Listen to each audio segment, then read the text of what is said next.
Hello dear bankers, let's talk about the garnishee order, जो कि काफी इंपॉर्टेंट टॉपिक है आपका एग्जामिनेशन पॉइंट ऑफ व्यू से। तो गार्निशी ऑर्डर क्या होता है? ये कोर्ट के द्वारा दिया गया ऑर्डर है, जहां पे कोर्ट बैंक को इंस्ट्रक्शंस देता है कि अकाउंट को फ्रीज कर दो, and it is given under the civil procedure code order number 21 rule 46।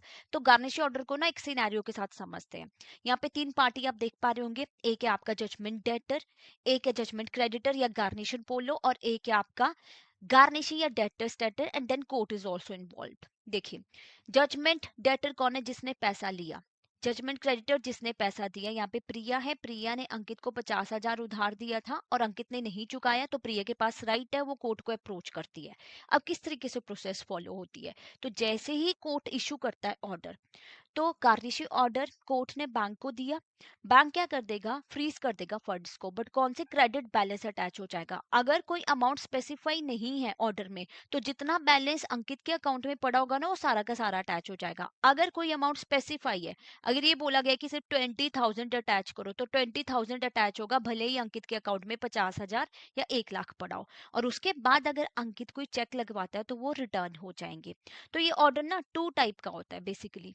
First is your Garnishi Nisi, that is preliminary orders, and second is Garnishi Absolute, that is final order.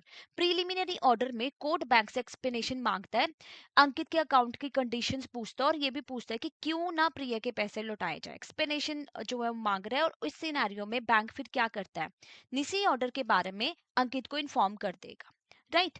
और garnishee absolute क्यों होता है? जो final order अब court ने पास कर दिया, bank को बोला है कि अब पैसे जो है वो रिटर्न कर दो, कोर्ट को दे दो या फिर प्रिया को अल्टीमेटली दे दो।